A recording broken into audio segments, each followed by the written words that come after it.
everybody? Welcome back to the qualifiers for Alliance Tournament 10. Michael Bolton III here with Lazarus Tellraven. We have a great match here for you. We have Capital Punishment Dot versus Suddenly Spaceships. Why don't you give us the teams here, Laz? All right, Capital Punishment starts out with 3 Talos, 1 Scimitar, 1 Merlin. And on to Suddenly Spaceships, you have Vindicator, Cyclone, Scimitar, Harpy, and 2 Merlins. What's interesting to see is this Vindicator is going to be shield tanked. Both these setups are going to be shield tanked. The Vindicator is a great ship. We've seen it a few times yesterday. Talos, we saw a few times yesterday, but Talos didn't really fare too well. It's going to be interesting what happens as the match starts off. How do you feel about Shield Taloses? Uh, they don't have enough buffer to stand up to this DPS, and this Vindicator you see is just melting to the blasters. I think that Suddenly Spaceships expected to be going up against a different setup. As you see, 1 Talos, the first Talos just died. So you have 2 Talos left and the Vindicator bleeding armor. This is like 2 people met in an alley and just decided they were going to punch each other in the face until one of them fell unconscious. That's exactly what it is. That's exactly what it is. These Taloses maybe had a large shield extender with shield extender rigs for buffer, but it's just not enough to stand up against the Cyclone and the Vindicator. The Vindicator has 8 slots, 8 turrets. It gets a 37.5% bonus to the turret damage, and the web has a 9% web. So I mean, it's. I'll tell you what. There's another Talos about to go down. The logistics pilot here repped that Vindicator so well. It was down to about 10% shield, and it clawed it back up. I think that clawing may have just won the team the match.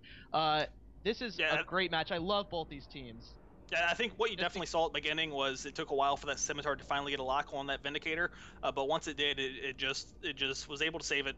But I really thought that Vindy might have gone down from the 3 Neutron Blaster Talos.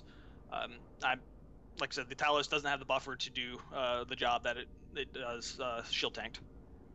Yeah, with only Merlin and a Scimitar left, I think it's very difficult for the Capital Punishment team to make their way back into the match. But I will tell you what, these are the kind of teams I like. These guys have massive cojones, showing up with just max DPS teams, going in, duking it out. Might not be the most subtle thing you've seen in even the line. There's no sort of spying going on here. This is just, we're going to show up, and we're going to bring a baseball bat covered in barbed wire. We're going to slam it into the other team as hard as we can. And one team just swung their bat a little bit quicker. Scimitar about to go down. Only thing left on their team after the Scimitar is down is the Merlin. I really think that Suddenly Spaceships team thought they were going to be going up against some sort of a range team or a kite team. Vindicator has 7 low slots. It can fit speed modules, as well as the Cyclone for boosting. I want to think that they probably have a shield resistance bonus on there, as well as the speed bonus for skirmish links. Just to get the speed and catch up to those targets. But I think they're a little bit surprised. With the match wrapped up, that's going to be it. I'll tell you what. This was a big gamble. This could have gone a completely different way. It ends up being a shutout for Suddenly Spaceships with full 62.5%, 62.5 points after the win bonus.